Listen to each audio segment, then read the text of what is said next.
She carried secrets on a tray polished enough to reflect her shaking hands. Around her, the city's most powerful men toasted to greed disguised as progress, but only she knew what waited behind the curtain of success. Stay until the end. This twist will test what you believe about loyalty, truth, and mercy. Like, subscribe, and share where you're joining us from. Under the amber light of Manhattan's most exclusive restaurant, Dorian Cade, a 43-year-old black CEO, sat alone at table 12, the polished silverware reflecting the soft golden hue above him. The hum of Le Bernardin was steady, and precise wealth whispered in every corner. Confidence poured like fine wine. For most patrons, this was just another evening of deals and delicacies. For Dorian, it was the night that could seal everything he'd worked for, the night that could finally silence every doubt ever cast his way. He straightened his tie, the one his late father used to wear on Sundays, and took a slow breath. The mirror-like glass beside him offered a glimpse of the city that had both built and bruised him. He'd spent 15 years turning Helix Dynamics from an idea scrawled on a napkin into one of the fastest-growing tech firms in America. He had learned early that being a black entrepreneur in a white boardroom meant speaking twice as carefully and working 3 times as hard. He'd earned the handshakes, the articles, the respect, but still behind every nod of approval, he could feel the silent question, how long can he last tonight, was his answer. The merger he was about to finalize would lift his company beyond survival, placing it among the giants. Yet under the sleek exterior, Dorian still felt a quiet ache, a memory of betrayal that success had never erased. 10 years ago, a man named Grant Voss had taught him everything about business strategy only to steal his first prototype and crush his first startup. Lawsuits followed, his savings evaporated, and he nearly lost his home. But Dorian rebuilt from ashes, vowing that one day he'd sit across from Grant again, not as a pupil, but as an equal. Fate, it seemed, had a sense of irony. Tonight, Grant Voss was his partner in this monumental deal, and Dorian had convinced himself he could face him without resentment. He told himself that power meant composure. Still, when he saw Voss's name printed neatly on the reservation card, something in his chest hardened. His hand lingered on the stem of his glass. Business, he reminded himself, not history. A soft voice drew his attention. "Excuse me, sir. May I refresh your glass?" Dorian looked up to find a waitress with gentle eyes and a calm presence, someone who didn't fit the polished arrogance of the staff around her. Her name tag read Elise Rowan. She was new, he could tell by how she moved, deliberate, but nervous, her every gesture practiced, yet fragile. Her hair was tied back neatly, though a single loose strand kept falling near her cheek. "Thank you," Dorian said, polite, but distant. Elise nodded, but as she poured the wine, she glanced at him longer than most guests ever allowed. There was something in his posture, strong but tense, proud but weary, that drew her in for just a second before she looked away. Elise had only worked here 3 weeks, and she still felt like a ghost drifting through luxury. Each night she carried the weight of unpaid bills and sleepless worry. Her husband's accident months ago had left him unable to walk, and the medical costs had devoured everything they owned. She wasn't supposed to be here serving the elite. She was supposed to be home studying nursing, building a different life. But life had no mercy for plans. The maitre d' had warned her that this evening was critical, important guests, no errors, no emotion. So she wore her practiced smile and swallowed her nerves. But when she heard the name Voss Industries come from the man at table 12, her hands froze. That name wasn't just familiar, it was the company that fired her husband Caleb right after his accident. The same week they cut his insurance, she'd sat in a hospital room signing papers she couldn't afford. She hated that name. She hated what it represented, men who made decisions over steak and wine while others lost everything. Elise forced herself to breathe and continue working. She couldn't let emotion show. Yet as the night deepened, she found her eyes drifting back to Dorian. Something about him felt different. His patience, his silence, the way he wasn't glued to his phone like the other executives. She could sense the weight he carried, though she didn't yet know how much of it would soon fall apart. Dorian checked his watch. 8:45 p.m. Grant Voss was late. That was unusual. The man was notoriously punctual. Dorian felt the old unease creeping in, the same intuition that once saved him from bad deals and false smiles. He looked around the room, scanning faces, measuring tones. Something felt off.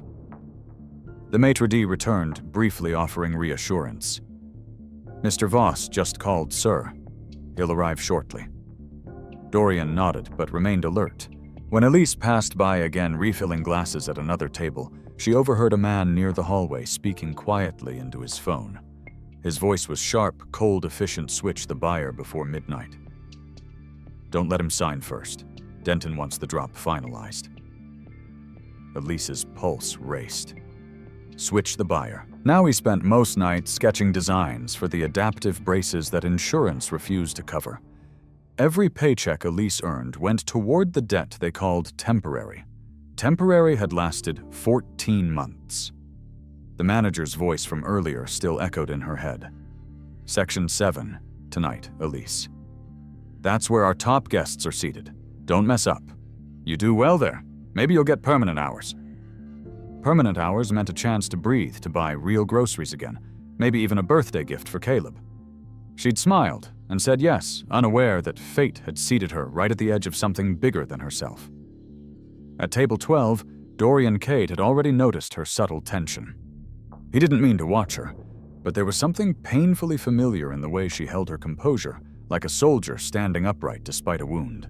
When she placed his breadbasket down, their eyes met for a second time, and he almost said thank you, but his phone buzzed, pulling him back to business. "Tell the lawyers to finalize it," he said quietly, his voice controlled. "The documents will be ready for Mr. Voss." Elise froze mid-step. The name hit her chest like a physical blow. Voss. She tried to steady her breath, but her body betrayed her.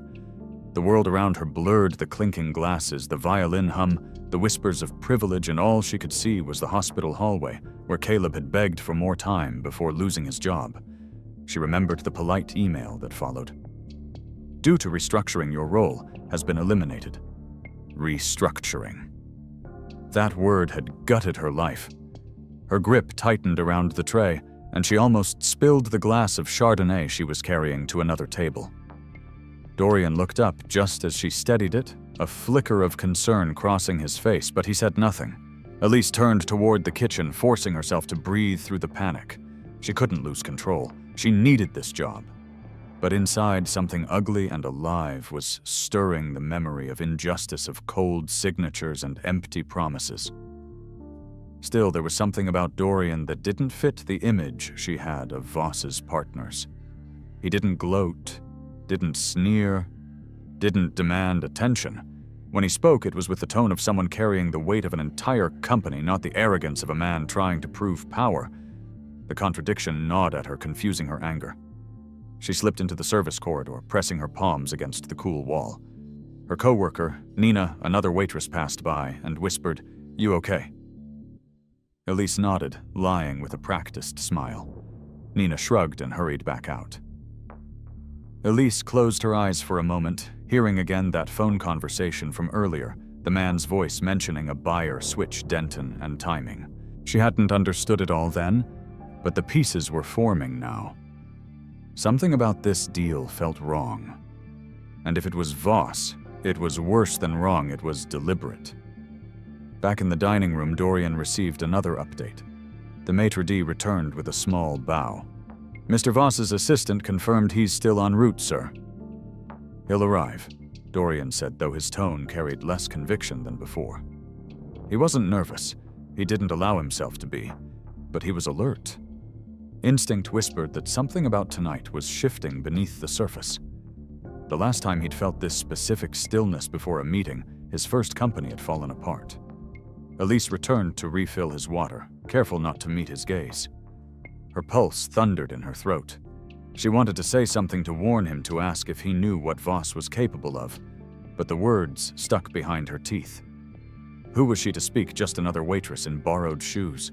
Dorian watched her leave again, his mind wandering briefly to the years he'd waited tables himself to fund Helix's first prototype. He had been dismissed, overlooked, invisible. Maybe that was why he noticed the quiet determination in her steps. The world was built to forget people like her. He made a mental note to tip her well, not knowing he'd owe her much more than that before the night ended. By 9:00, Elise was behind the bar, wiping spotless glasses just to keep her hands busy. She replayed the phone call she'd overheard, the tension in the man's voice, the mention of switching buyers. Could it be Voss himself on the other end? And if so, did Dorian even know he was walking into a trap? She thought of Caleb's face when they'd lost everything, his quiet apology, the way he'd said some people only see numbers, not lives. Her throat tightened. Maybe Dorian was one of them. But something told her he wasn't. She'd seen greed before it had a glare, a smugness. Dorian didn't have it. He had eyes that carried exhaustion, not vanity. Elise took another breath, steadying herself, and returned to her tables.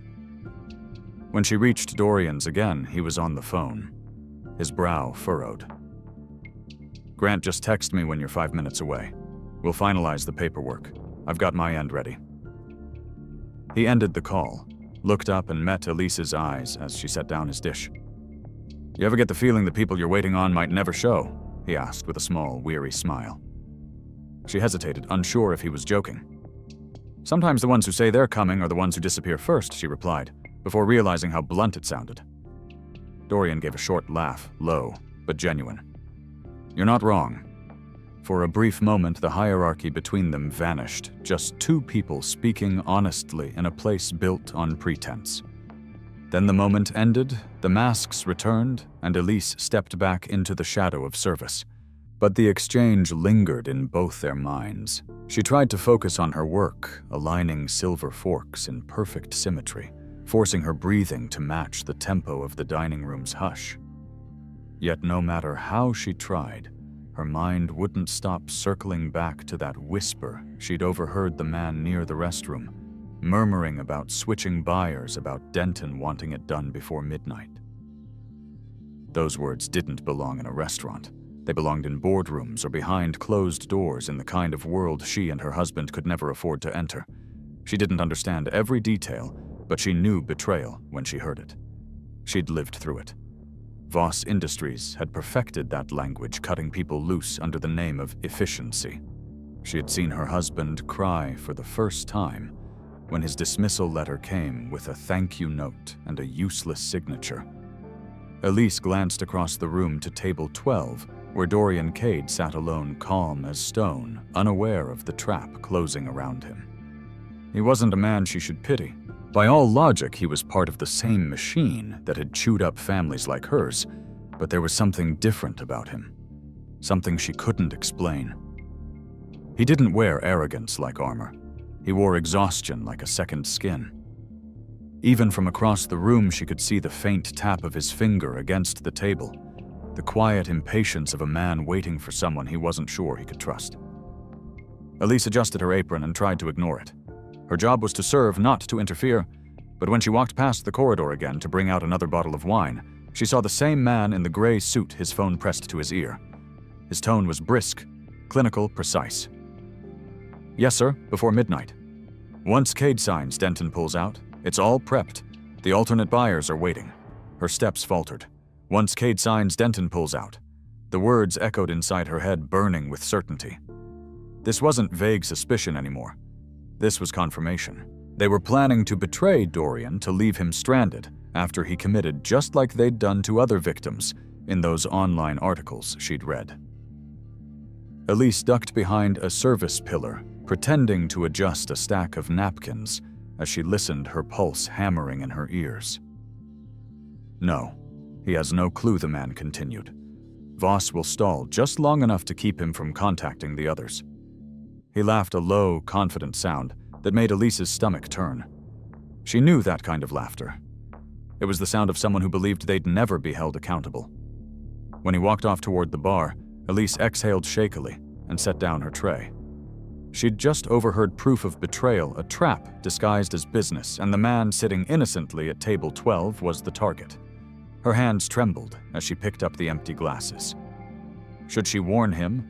The idea itself was absurd. A waitress warning a billionaire CEO he wouldn't believe her. Worse, if management found out she was eavesdropping on guests, she'd be fired on the spot. She needed this job, every cent of it. Her husband's physical therapy, his medications, they depended on her paycheck. She could already imagine the maitre d's cold stare if she interrupted a client like Dorian. "You're out of line," he'd say just before escorting her out. And yet the thought of doing nothing made her sick. She couldn't stand by and watch another good man fall because powerful people decided his ruin was profitable. Elise rubbed her temples trying to think. Maybe she could find a subtle way to warn him something discreet. But how he didn't know her. To him, she was just part of the background, a voice that asked, still or sparkling, and vanished again. As she paced near the kitchen door, her co-worker Nina appeared, holding a tray of desserts. "You look pale," Nina said quietly. "You need water." Elise shook her head. "Just tired," she lied, even though her heart was racing. Nina shrugged and walked away, humming softly. Elise waited until she was alone again before slipping her phone out of her pocket. She scrolled through her search history articles about Voss, old business scandals, stories about companies swallowed overnight. The headlines blurred together like a warning sign she'd ignored too long. "They do this," she whispered under her breath. "They lure people in, then walk away when it's too late." Dorian didn't know it yet, but he was standing at the edge of that same cliff. From the dining room came the sound of muted laughter, clinking glasses, and the faint piano melody looping from the speakers. Time was moving. The longer she hesitated, the closer midnight crept. Elise straightened her posture, set her phone back into her apron, and walked toward the dining floor again. Her reflection caught briefly in the mirrored wall, calm, composed, invisible. That was what they expected of her. That was what she'd been for years. But something inside her had shifted. When she glanced at Dorian again, she noticed he'd loosened his tie slightly. The first visible sign of strain. He picked up his phone, typed something, then set it down again. Waiting. Trusting. And she realized that trust was the very thing that would destroy him. Elise's conscience clawed at her. She remembered her husband's words the night they lost their home. "If someone had warned me, maybe things would have been different." Those words returned now, like a ghost standing beside her. She could almost hear him asking, "Are you really going to stay silent?" The maitre d' announced that the kitchen would close for last seating, soon urging staff to stay efficient. Elise nodded automatically, but her mind was no longer on the tasks. Her pulse thrummed as she watched the gray-suited man return this time, exchanging a quiet nod with the bartender before leaving again. The betrayal was happening in real time, invisible to everyone except her. She gripped the back of a chair, her knuckles pale. One choice could destroy everything she'd fought to rebuild, but another man's entire future might hang on that same choice. Dorian reached for his briefcase, pulling out papers, reviewing details with the calm precision of a surgeon.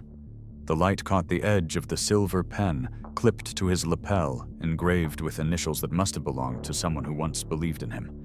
Elise didn't know why that detail mattered, but it made him seem more human. She took one step forward, then stopped again. Fear whispered its logic, "Stay quiet, save yourself." But something stronger rose inside her, something her husband once called courage, disguised as conscience. Maybe she couldn't change the system, but she could stop one injustice tonight. Even if he dismissed her, even if she lost everything, she'd at least know she'd tried. The dining room clock struck 9:30. Dorian Cade had no idea what was coming, and Elise could no longer shake the weight of that knowledge. Her apron smelled faintly of wine and rosemary butter, and her fingers still trembled as she pulled her phone from her pocket. The screen lit her face in the dark, and for a moment she saw her reflection, the exhaustion, the worry lines carved by years of survival. She opened the browser and typed Voss Industries buyer switch cases, and the search results filled the screen almost instantly. Article after article confirmed the same pattern: smaller companies absorbed by Voss, drained of value, and discarded when their resources were spent. The headlines read like obituaries for dreams. Voss restructuring leaves 300 jobless. Helix competitor files bankruptcy after failed merger. CEO claims Voss betrayal, calculated and cruel. Elise scrolled with shaking hands, her heart pounding harder with every headline. Each story felt like a mirror of what had happened to her husband, different names, same cruelty. She clicked on a link from an independent journalist describing how Grant Voss would sign preliminary agreements only to pull out hours before finalization, selling to another buyer who'd been waiting in the shadows. It wasn't business, it was sabotage disguised as strategy. The more she read, the clearer it became.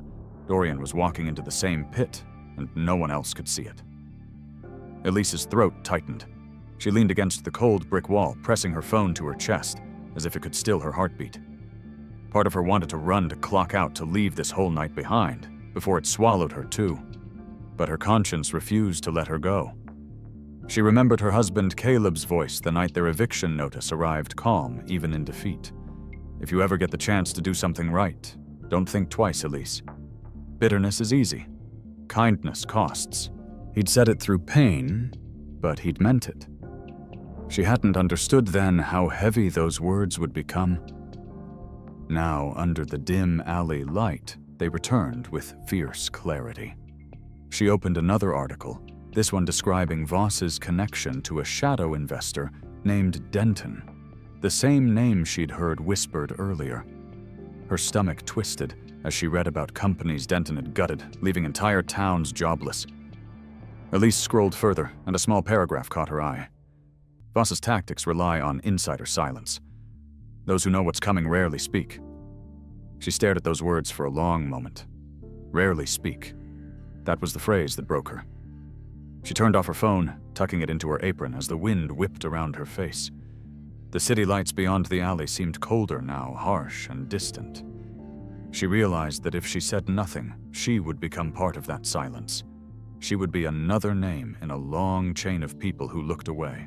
Inside, she could almost see Dorian sitting at his table, calm, unaware, trusting the same man who once destroyed him. The irony cut deep. Elise knew the smart thing to do was to stay quiet. Her paycheck, her husband's medicine, their fragile stability, everything depended on her not stepping out of line. She could already imagine the maitre d's scowl, the manager's fury, the humiliation of being escorted out. But when she thought about her husband's limp hand resting on hers during those long hospital nights, she realized that fear had already taken enough from her. It had stolen her voice once. She wouldn't let it steal it again. Elise straightened, pulling the thin cardigan tighter around her shoulders. The restaurant's back door opened briefly as a busboy stepped out to smoke. "You okay?" he asked casually, but she only nodded. He shrugged and went back inside, leaving her in the dark again. The wind carried the smell of city smoke and rain-soaked asphalt. Somewhere above a siren wailed faintly, a reminder that chaos was never far from order. She thought about Dorian's face, the quiet strength in his eyes when he had smiled at her earlier, and something inside her settled. He wasn't the kind of man she had imagined sitting across from Grant Voss. He didn't radiate greed. He radiated focus, maybe even decency. And decency deserved protection even from itself. Elise checked her watch. 9:45 p.m. The deal was close. She didn't know the exact details, but she could feel the rhythm of urgency building like a pulse through the room. She took one last deep breath and whispered to herself, "You've already lost once. Don't let someone else lose tonight because you were afraid." Then she pushed open the door and stepped back inside. The warmth of the dining room hit her like a wave. The hum of voices, the glint of crystal, the practiced smiles. All of it suddenly felt unreal, like a stage play running on autopilot. She moved toward the service station, her eyes darting toward Dorian's table. He was on another call now, his posture tense, one hand resting on the briefcase beside him. Elise imagined the papers inside each one carrying numbers worth more than her lifetime of wages, yet fragile enough to burn with a single lie. She felt the phone in her apron vibrate, a message from Caleb. "How's work tonight?" "Hope it's calm?" She almost laughed at the cruel irony of that. Calm. Nothing about tonight. Was calm. She typed back quickly. Busy but fine. Tell me about your therapy tomorrow.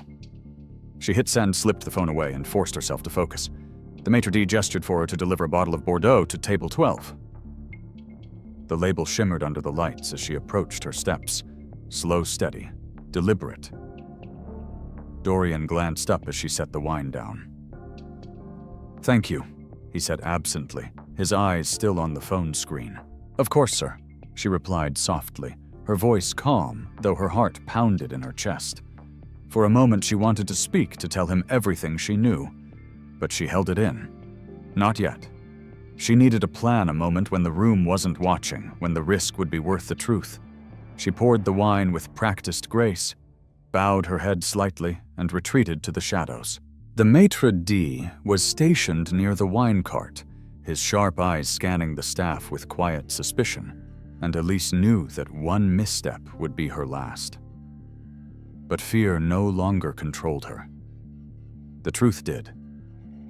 Dorian Cade sat at his table alone, scrolling through his phone, with the kind of patience that wasn't really patience at all, but controlled frustration. The seat across from him remained empty, the untouched wine glass waiting like an accusation. Elise approached slowly, her heart pounding so loudly she feared he could hear it. She set down a folded napkin near his glass and whispered, "Sir, may I speak with you for a moment?" Dorian looked up, surprised. His expression was polite but distant, the look of a man used to being interrupted only when necessary. "Is there an issue?" he asked, his tone professional, detached. Elise glanced around the room to make sure no one was watching. "Yes," she said quietly, her voice trembling but firm. "But not with the restaurant." He frowned, uncertain. Then, with what? She leaned slightly closer, lowering her voice until only he could hear. "With your meeting tonight. With Mr. Voss." For a brief moment she thought he might stand up and call security. His posture straightened, eyes narrowing slightly. "What about him?" Elise's throat felt dry, but she forced herself to speak. "He's not coming to honor your deal.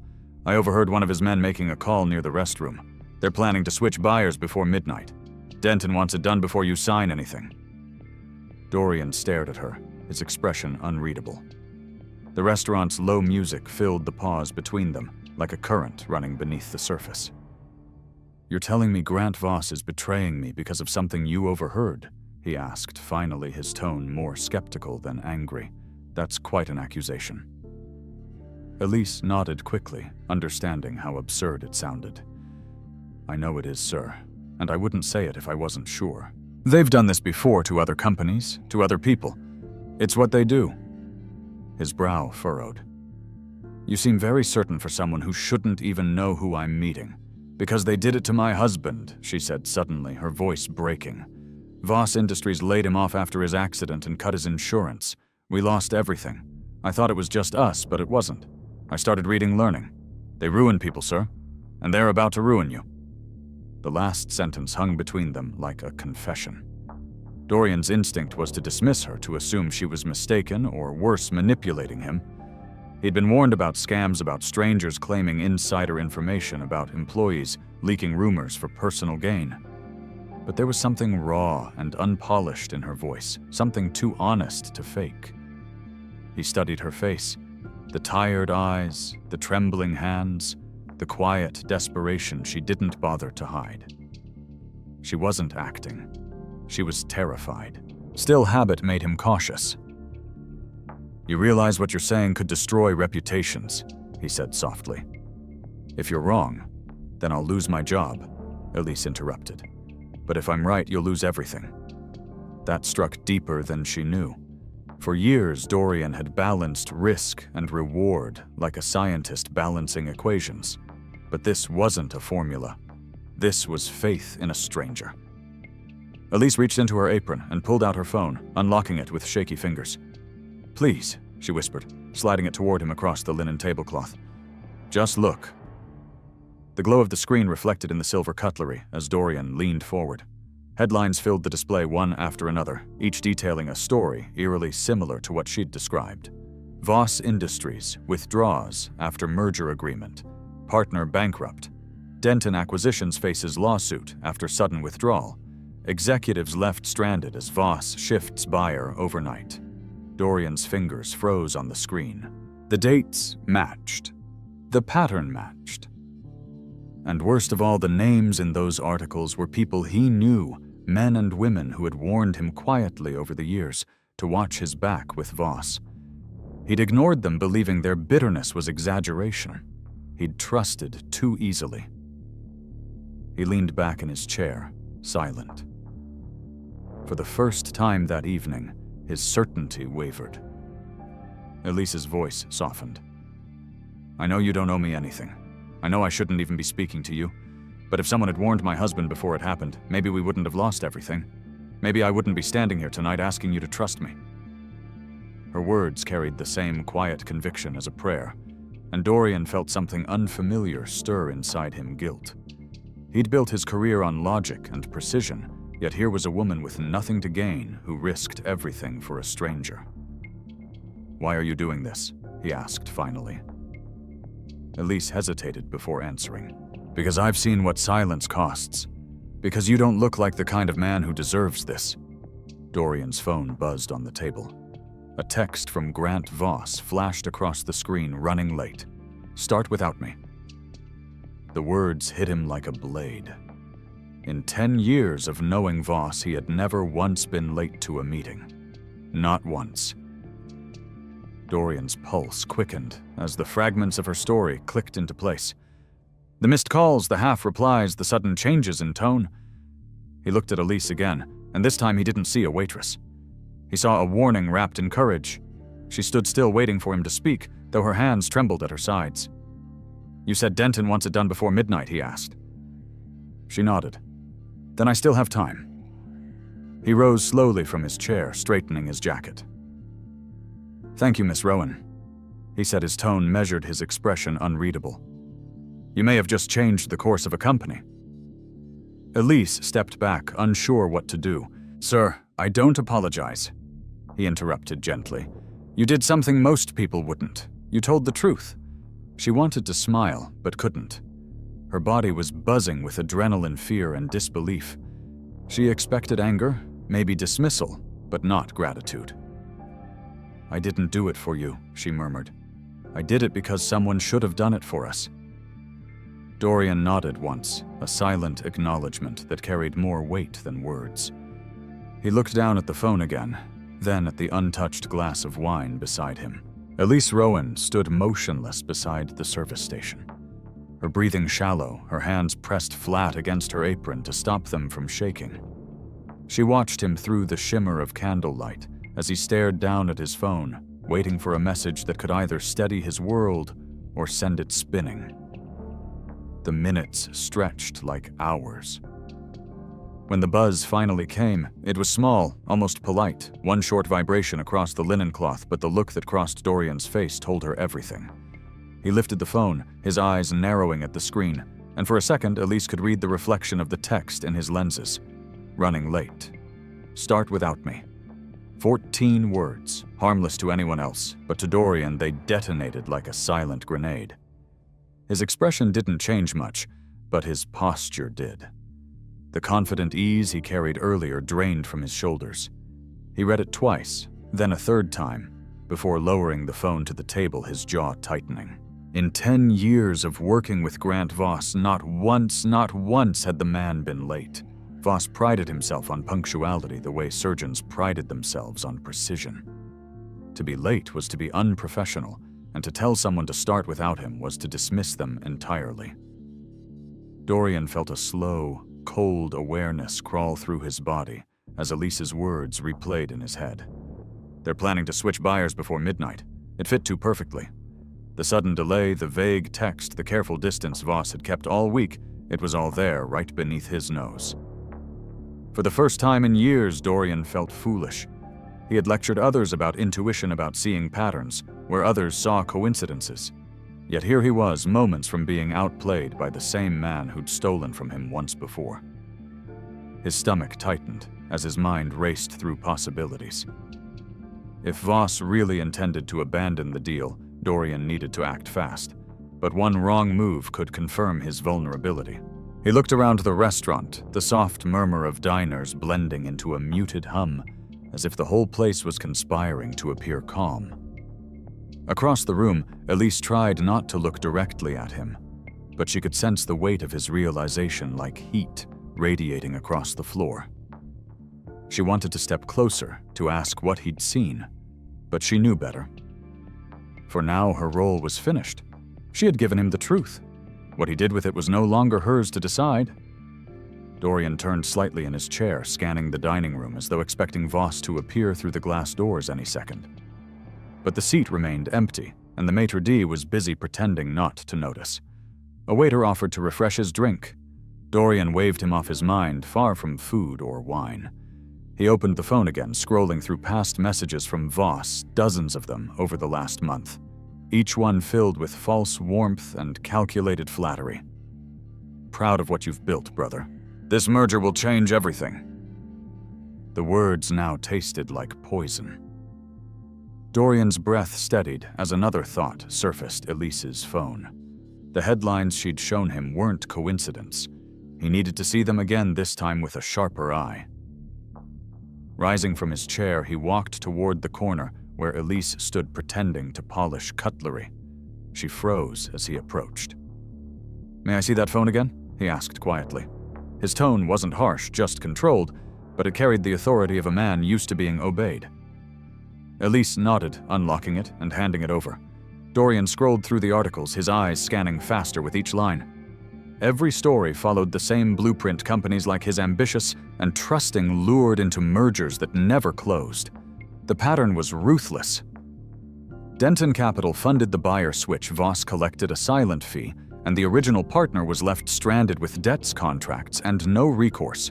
The legal timing always landed before midnight, ensuring the victim couldn't back out once signatures were logged. Dorian felt heat rise in his chest, anger burning through his composure. He'd nearly walked straight into it. "This is deliberate," he muttered, more to himself than to her. "Calculated, repeatable, and profitable." Elise swallowed hard. "I tried to tell you." He nodded once, his expression grim but grateful. "You did. And you may have just saved hundreds of people who depend on me." His voice softened, the corporate mask cracking just enough to show something human underneath. "What's your husband's name?" She hesitated, caught off guard. "Caleb. Tell him Dorian said that his wife just changed the direction of an empire." Before she could respond, his phone rang. He recognized the number immediately, Voss's assistant. He answered with forced calm. "This is Cade." "Mr. Voss asked me to extend his apologies," the assistant said smoothly. "He's been delayed by a board call. He'll be joining you shortly." Dorian smiled faintly, though his tone stayed polite. "Of course. Tell him I'm right where he left me."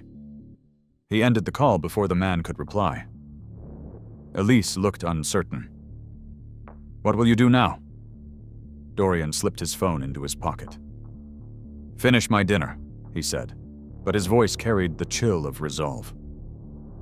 He returned to his seat, mind already moving like a machine, calculating the order of calls he needed to make the contracts he needed to block the investors he could still contact before the clock hit midnight. For years he'd played the game by the rules. Tonight he would rewrite them. Elise resumed her work in silence, though her eyes never drifted far from table 12. When the maitre d' approached to check on Dorian, he simply nodded and asked for the check, his tone composed, betraying none of the war raging inside his head. When the bill arrived, he signed without hesitation, leaving a tip that made Elise's throat tighten. Then he stood, adjusted his jacket, and gave her a single look that carried a message deeper than words. "I believe you." As he walked toward the exit, she felt both relief and dread. He had built Helix Dynamics from ashes once before, and if Voss thought he could strip him bare again, he had chosen the wrong man. The wind whipped against his suit jacket as he crossed the street toward the waiting car, ignoring the curious looks from the doorman. He wasn't going home. Not yet. "Get me Alvarez," he said sharply into the phone voice, clipped each syllable measured. "Now." A pause, then the quiet click of connection. Dorian came the voice, weary but alert. "It's late." "Not late enough," Dorian replied. Grant's walking me into a trap. Denton's involved. They're switching buyers before midnight." A silence followed, thick and heavy. Then Alvarez swore under his breath. "You're sure I've got proof?" Dorian said. "He's done it before, same pattern. I want you to contact Summit Group. Tell them Helix is open again, but we move on my terms, not theirs. They've got 2 hours to match my numbers before I walk." "That's bold," Alvarez said cautiously. "You could lose both offers." "Or I could lose everything if I sit still," Dorian said. "Make the call." He hung up before the lawyer could respond. The driver glanced at him in the rearview mirror, sensing tension. "Sir, are we heading home?" Dorian shook his head. "No, Midtown office." The car pulled away, weaving through late-night traffic as the city pulsed around them.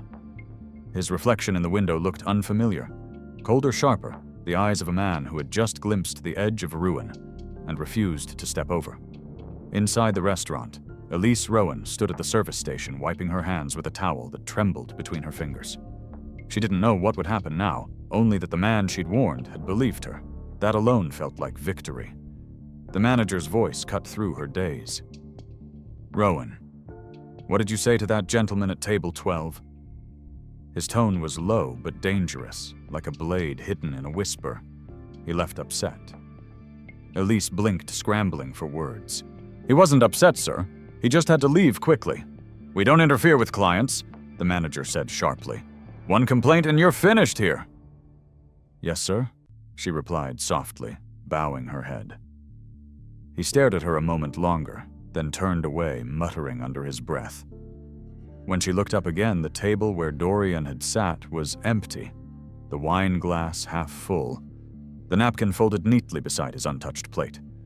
She didn't know that across the city, Dorian's world was spinning into action. At Helix headquarters, the lights on the 22nd floor flickered to life as he stormed through the glass doors, startling the night security staff. "Mr. Cade," one of them stammered. "Is everything all right?" "Not yet," Dorian said. He moved straight to the conference room, flicked on the monitors, and started pulling up files. His hands moved fast, deleting pending agreements, redirecting outgoing transfers, rerouting communications through private servers. He wasn't just saving himself, he was rewriting the trap. The screens glowed with cascading lines of code and numbers as he input his emergency failsafes protocols designed after the first betrayal a decade ago. It had been paranoia back then. Tonight, it was prophecy fulfilled. At 10:22 p.m., his phone rang again. "It's Alvarez," came the voice, breathless. "Summit's in. They're willing to buy at your counter price, but they need confirmation before 11. Dorian exhaled, his jaw tightening. "Prepare the transfer documents. You'll have my signature in 15 minutes. And Voss. Dorian said, his tone like steel is about to wake up a poor man. He ended the call and leaned back in his chair, staring at the city skyline stretching endlessly beyond the window. For 15 years, he had fought to build something real, something lasting. Tonight, he understood that survival wasn't about brilliance. It was about knowing when to trust courage over logic, even when that courage came from someone the world never noticed. He pulled out his phone, scrolling through messages, stopping briefly at Voss's last text. He almost replied, almost told him exactly what he thought, but restraint won. The victory would be in silence. Instead, he typed a single message to his board, meeting confirmed. Transition secure. Prepare for announcement at dawn. Then, he turned off the phone. Outside, the city roared with distant traffic sirens wailing somewhere, unseen lights flickering in the reflection of the glass. Dorian sat still, the adrenaline fading into exhaustion. He thought of the waitress with the trembling voice, the one who had dared to warn him when no one else would. He had seen 100 faces in business, most of them bold, many deceitful, but hers carried something he hadn't encountered in years, genuine integrity. He owed her more than thanks, though he doubted he would ever see her again. By 10:48, Alvarez called again. "It's done," he said. "The deal's sealed. Helix is secure. The Summit Group transferred the full amount, $250 million. Dorian closed his eyes for a moment, absorbing the words. The sound of that number used to thrill him. Tonight, it felt like survival instead of triumph. "Good," he said finally. "Send me the confirmation and shut everything else down." "What about Voss?" Alvarez asked quietly. Dorian smiled faintly. Let him read about it tomorrow. He hung up and stared out at the skyline again, feeling both heavier and lighter at once. Back at Le Bernardin, Elise finished stacking her last tray before removing her apron. Her shift was over, though it felt like the longest night of her life. She glanced once more toward table 12. The candle had burned low, the wax hardened on the white linen. She thought about the man who had sat there, the calm in his eyes, the weight in his silence, and hoped that her interference had done more good than harm.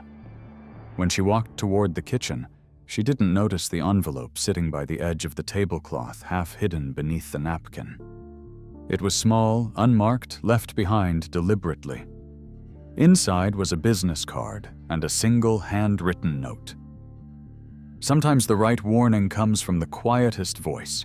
3 months passed, and winter had already begun to loosen its grip on the city when Elise Rowan stepped into the lobby of the newly opened Rowan Rehabilitation Center. The morning light filtering through high glass windows that still smelled faintly of fresh paint and hope. The sign outside bore her husband's name, a quiet miracle she still struggled to believe was real. She had been hired full-time to help manage the front desk, and though the pay wasn't much more than what she'd made waiting tables, it carried a dignity she hadn't felt in years. No more balancing trays, no more forced smiles for people who never saw her as anything more than background. Here she belonged to something that mattered. Caleb was upstairs in the therapy wing working with a new group of patients. His recovery had been slow but steady, his strength returning along with a sense of purpose that neither of them thought they'd see again. Every morning, Elise made the same quiet ritual: arrange the lobby flowers, check the visitor list, and remind herself that all of this existed because of one man's choice to listen to her that night. She still hadn't heard from Dorian Cade directly since that evening at Le Bernardin. The headlines told her what she needed to know. Helix Dynamics secures record merger with Summit Group overtakes Voss Industries in market recovery. The stories painted Dorian as a genius strategist who saw an opportunity where others saw disaster. None mentioned the waitress who'd whispered a warning. She didn't expect them to. Her satisfaction came from knowing that her words had mattered. The world had gone on, but something in her life had stopped breaking that night. Still, a small part of her wondered if he even remembered her name. The thought lingered as she wiped down the front counter and checked the appointment schedule.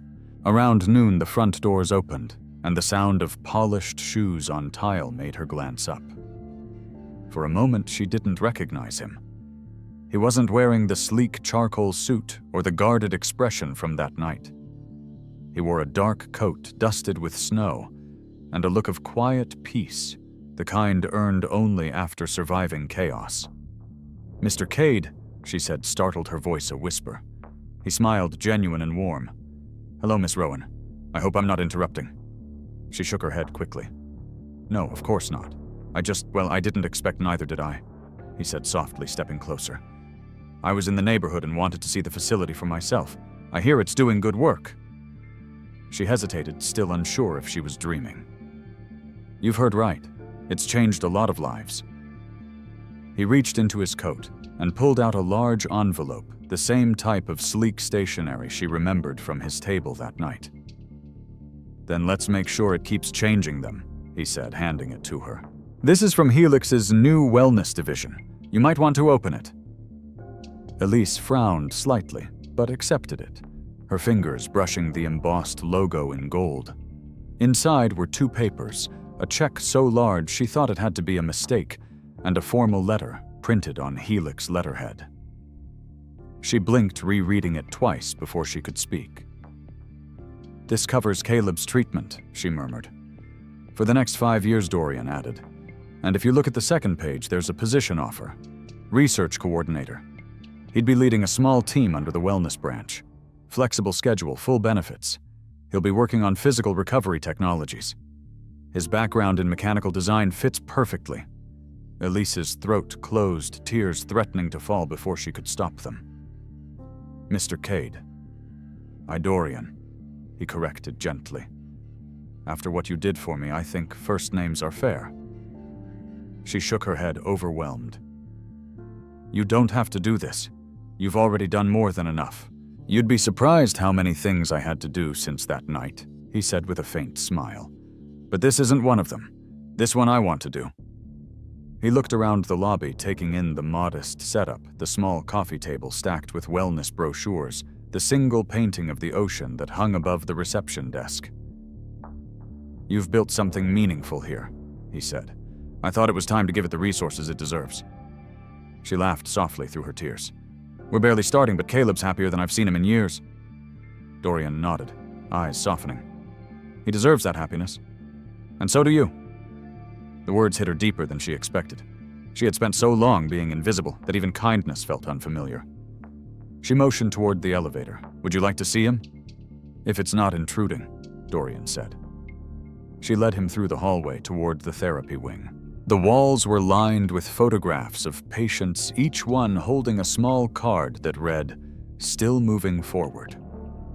When they reached the open room, Caleb was leaning over a table, helping a young man adjust a brace. His concentration was absolute, his voice calm and patient. Elise stopped just inside the doorway, her chest swelling with pride. Dorian stood beside her, silent. He looks well, Dorian said finally. Better than well, Elise replied. He looks alive. Caleb glanced up, then his eyes widening in surprise when he recognized Dorian. Mr. Cade, he said, wiping his hands. I didn't expect. Neither did I, Dorian said with a small smile. Your wife saved my company. It's only fair I return the favor. Caleb chuckled softly, shaking his head. She has a habit of saving people. That seems to be her talent, Dorian said. They spoke for a while, trading light conversation that carried unspoken gratitude beneath every word. When it was time to leave, Dorian turned to Elise again. There's something else you should know, he said quietly. Voss Industries declared bankruptcy last month. Denton cut ties and vanished. The game they were playing finally caught up with them. Elise blinked, stunned. So it's over. For them, yes, Dorian said. But for us, it's just beginning. We're starting a new branch focused on community rehabilitation. The foundation will bear your husband's name. You both reminded me what business should mean. Elise covered her mouth, unable to speak. He reached out and placed a gentle hand on her shoulder. You taught me something that no deal ever could, that real power is measured by what we give, not what we keep. For a long moment, they stood in silence as the hum of the therapy machines filled the room. Finally, Dorian turned toward the door. Take care of this place, he said. It carries more than my name now. The afternoon sun spilled through the tall windows of the rehabilitation center, washing the hallway in gold. Dorian Cade paused before the glass doors, his reflection faint beside the engraved letters that spelled Rowan Rehabilitation Foundation. 3 months ago, this name hadn't existed. Now it stood as proof that redemption could take physical form. Behind him, his driver waited quietly by the curb, but Dorian didn't move yet. He was in no rush.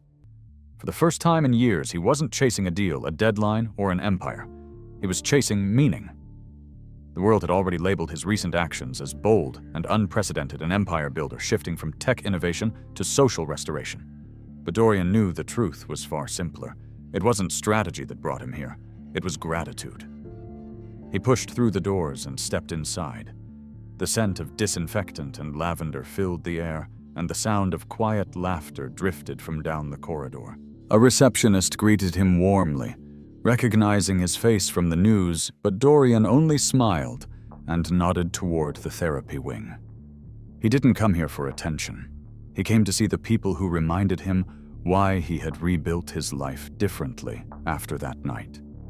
Elise Rowan appeared at the far end of the hallway holding a clipboard and talking softly with a nurse. When she saw him, her eyes widened in surprise, then softened into warmth. Mr. Cade, she said as he approached. You're back. You said to come by anytime, Dorian replied. I took that seriously. Elise smiled, setting the clipboard aside. We don't get many billionaires who actually show up twice. I stopped being a billionaire the moment I realized numbers weren't wealth, he said simply. Now I'm just someone trying to make sense of the second chance you gave me. She looked at him for a long moment, understanding the depth behind the words. He seemed lighter now, less encased in the armor of ambition that once defined him. His voice was steady but quieter, as though every sentence was built on reflection rather than command. "How's Caleb?" he asked. "Still working miracles," she said proudly. "He's designing new brace prototypes that could cut patient costs in half." The research team adores him. "Then it seems the investment paid off," Dorian said. But there was no businesslike tone in his words, only affection. They walked together down the hall toward the therapy room, the rhythmic sound of treadmills and soft conversation echoing around them. "You know," Dorian continued, "I used to think legacy was about what people remembered you for, but it's not. It's about what continues without you. When I saw Caleb teaching last week's class online, I realized your work here will outlive any company I build." Elise glanced at him sideways. "That sounds like something a philosopher would say, not a CEO. "Maybe I'm both now," he'd said, half smiling. "You saved my company that night, Elise, but you did something bigger than that. You saved my faith in people." The simplicity of his tone struck her harder than any grand speech could have. "After the lawsuit with Voss a decade ago, I promised myself never to trust anyone completely again. Every deal I made after that was built on suspicion. But when you risked everything for a stranger, you forced me to see that not everyone is trying to take something. Some people just want to do what's right." Elise stopped walking. "That's all I ever wanted that night, to do the right thing, even if it cost me." "It didn't," Dorian said. "It changed me." They stood in the middle of the hall as patients and nurses passed the world moving quietly around them. When Voss's empire collapsed, he continued, "I should have felt vindicated. I didn't. I felt pity. He built his life on taking from others, and when the taking stopped, there was nothing left of him. I didn't want to become that. So, I started over." "Helix's new direction," Elise asked. "Part of it? But it's more than that." He paused, his gaze distant. "I used to measure success in digits. Now I measure it in names, people like you, Caleb, the patients here, the engineers building medical tech instead of weapons-grade software. That's the real company I want to run." Elise's throat tightened. "You didn't have to tell me that." "I did," Dorian said, "because you're part of it." He reached into his coat and handed her a small silver badge engraved with the Helix logo and a single line beneath Human First Division, Senior Advisor. Elise blinked in disbelief. "What is this?" "Your new position," Dorian said. "Officially, you'll consult for our humanitarian tech initiatives. Unofficially, you'll make sure I never forget where this all began." She shook her head quickly. "Mr. Cade, I'm not qualified for that." "You are," he said firmly. "You've seen what our data analysts, economists, and lawyers can't. You know what it looks like when policy turns into pain. You've lived through it, and you still chose empathy over vengeance." Elise's hand trembled slightly as she held the badge. "I don't know what to say." "Say yes," Dorian replied simply. She laughed softly through the edge of tears. "Then yes." They continued walking until they reached the main therapy hall. Through the glass partition, they could see Caleb leading a group session, guiding a patient as he took his first careful steps without assistance. The room erupted in quiet applause when the patient reached the far wall. Dorian smiled faintly. "You ever think about how this all started?" Elise nodded. "A dinner table, a glass of wine, a lie overheard. And a truth whispered," Dorian said. "One whisper changed everything. Sometimes that's all it takes." He looked at her, then his expression turning serious. "You know, the night after the deal closed, I sat in my office staring at those numbers, $250 million, and I realized I didn't feel victorious. I felt indebted. I spent weeks thinking about why. It's because that money wasn't the reward. It was the responsibility. It was a reminder of the trust I nearly lost forever." Elise studied him quietly. "You're not the man I met that night. Maybe not," he admitted, "but maybe you met the man I was supposed to be all along." Outside, the snow had started again, light flakes drifting against the windows. The sky was the color of dusk, neither day nor night, a moment suspended in between. "Do you ever miss it?" Elise asked. The power, the control, Dorian thought for a moment. No, he said finally, because power built on fear is fragile, but power built on compassion that's unbreakable. He turned to face her fully. You taught me that. Elise smiled faintly. I just did what anyone with a conscience would do. No, Dorian said softly. You did what few people have the courage to do. The therapy room door opened, and Caleb waved from inside, motioning them to join. The winter wind pressed gently against the tall glass windows as evening descended on the Rowan Rehabilitation Foundation. The therapy rooms had grown quiet, the hum of treadmills replaced by the softer sounds of chairs being stacked. Papers shuffled and goodbyes exchanged. The smell of coffee and sanitizer hung in the air, familiar yet comforting. Dorian Cade stood beside Elise Rowan near the lobby entrance, both gazing at the marble wall ahead of them, where the Foundation's mission statement was etched in bronze letters. Courage begins where kindness speaks. The lights reflected off the polished surface, making the words seem alive. Dorian traced them with his eyes, his voice low and thoughtful. The line should have your name under it.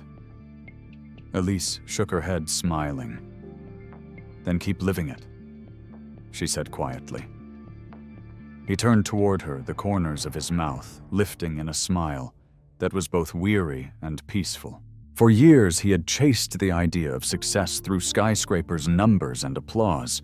Tonight, in this quiet lobby with a woman who had once been invisible to the world, he finally understood that success wasn't what survived of you. When you were gone, it was what healed, because you were here. He looked around the building at the rows of photographs lining the hallway, people learning to walk again, to speak again, to believe again. The Foundation had grown faster than anyone expected, its programs spreading across the state, drawing attention from universities and medical boards. It was no longer just a symbol of recovery, it was a living act of redemption. Dorian had funded it, but Elise had given it soul. She had built trust among people who had learned not to expect kindness from anyone in power. He thought back to that night 3 months ago at Le Bernardin. The flicker of candlelight, the untouched glass of wine, the trembling voice of a waitress risking everything for a man she didn't know. He could still hear her words, everyone deserves a fighting chance. At the time, he thought she was talking about a deal. Now he knew she had been talking about something far greater, the fragile, necessary belief that goodness still mattered in a world that often forgot it. When I walked away that night, Dorian said softly, breaking the silence, I didn't know what kind of man I wanted to be. I just knew I couldn't keep being the one I was. You gave me a chance to start over. Elise looked up at him, her eyes reflecting the lobby's warm light. You did the hard part yourself, she replied. You chose to listen. Dorian chuckled under his breath. Listening used to be my weakest skill. It's how people change, Elise said. The world doesn't need louder men. It needs men who listen. He nodded slowly, letting the words settle. Through the glass, snow began to fall again, heavy this time, blanketing the street outside in soft white silence. The city lights shimmered beneath it, blurred and gentle, as if forgiving the world for one more day. What happened to Voss? Elise asked suddenly, the question slipping out like a thought she'd tried to suppress. Dorian's face tightened for a moment, not with anger, but pity. He tried to rebuild, he said, but reputation is like glass. Once it cracks, people only see the fracture. Last I heard, he's leaving New York. No partners, no investors, no friends? Elise nodded, her expression calm. Maybe that's his lesson to learn. Maybe Dorian agreed. Or maybe his lesson is that you can win every deal and still lose yourself in the process. They stood in silence again, watching the flakes fall heavier, each one disappearing the instant it touched the warm glass. Behind them, Caleb emerged from the hallway, wiping his hands on a towel. You're still here, he said, smiling as he approached. We were just talking, Elise replied, about second chances. Caleb grinned. Then I'm glad you two had one. Dorian extended his hand to him, and Caleb took it firmly. You've built something extraordinary here, Dorian said. Not just a center, but a place where people believe again. I'll keep supporting it, but it belongs to you now." Caleb shook his head. "No, it belongs to everyone who walks in here. You gave them the doorway." Dorian looked toward the wall again, reading the inscription one last time. "Then I'll keep building doors," he said. "That's all business should ever be, making ways for others to walk through." Elise's smile widened faint, but bright enough to soften the whole room.